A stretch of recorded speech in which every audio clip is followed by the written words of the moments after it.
2004, I took the biggest risk I've ever taken in my career, and it didn't work out the way I thought it was going to, but it ended up being a win.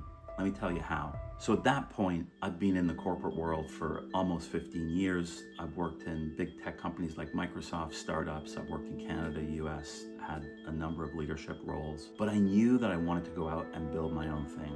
But I wasn't sure how to do that. I didn't see a path to doing that, especially with a young family, 3 kids under 5, single income. And then I saw an opportunity to partner with an overseas software company that was trying to come into the Canadian market. And so I left and set up my own practice as a management consultant. That opportunity never turned out. The software company was mostly vaporware, and so we weren't able to do anything in this market here. But that first year was huge because I hired a coach. And this coach not only had a great impact on me and my leadership and my career, but she opened me up to the idea that you could make a living as a coach. And this kind of blew my mind at the time. I got very excited.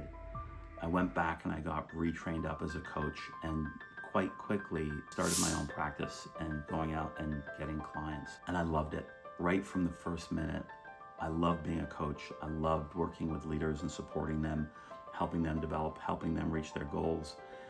And I think like many coaches, as I went through this, I realized that I'd always been a coach. Even back as early as school and certainly in my career, I was someone that people came to when they were having difficulties or challenges or trying to figure something out, and they would share those with me. But what I didn't have at that point was a methodology for how to have those conversations. I would certainly listen.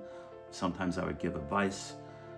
Most often people wouldn't take that advice. But once I went back and got trained up as a coach, I realized there actually is a toolkit and a methodology for having those conversations and for helping people to move through challenges or move towards their goals and actually take action. That was hugely exciting for me. And again, an absolute game changer in my career and the trajectory of my life. So this big change 20 years ago really helped me find my place and find my calling in many ways, is how I think about it.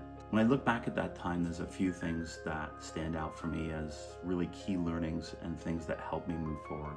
Number one is the idea of being open.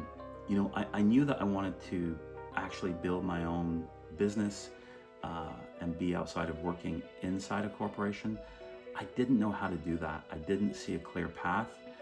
And when the management consultant opportunity didn't work out the way I thought it would, actually continuing to move and to try different things, and it ended up being coaching, was really key.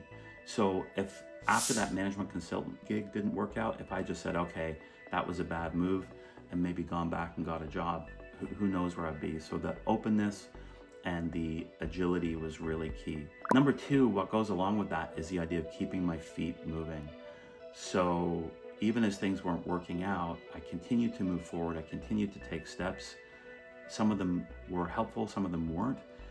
But actually keeping moving, especially through a moment of change, I think is really important. And I think about that frequently with my clients.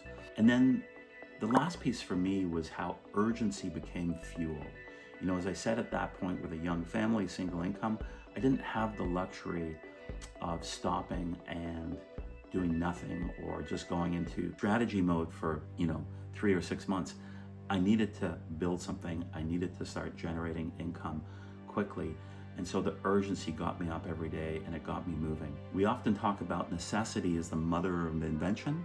For me, I think urgency was the fuel for transformation. So this combination of being very open to different ways and different paths, keeping my feet moving, and then thirdly, actually leaning into the urgency, and instead of having it be a reason to be paralyzed, actually use it as fuel to keep me in motion, was really impactful. 20 years later, I'm still working with leaders and leadership teams. I'm incredibly grateful that I get to do this work every day.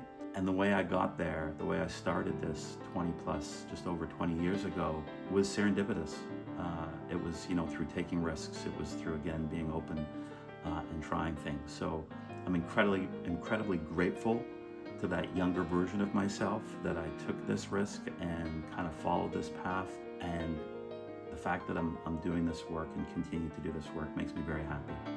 So I wanted to share that story with you. Thanks for listening, and I look forward to seeing you next time.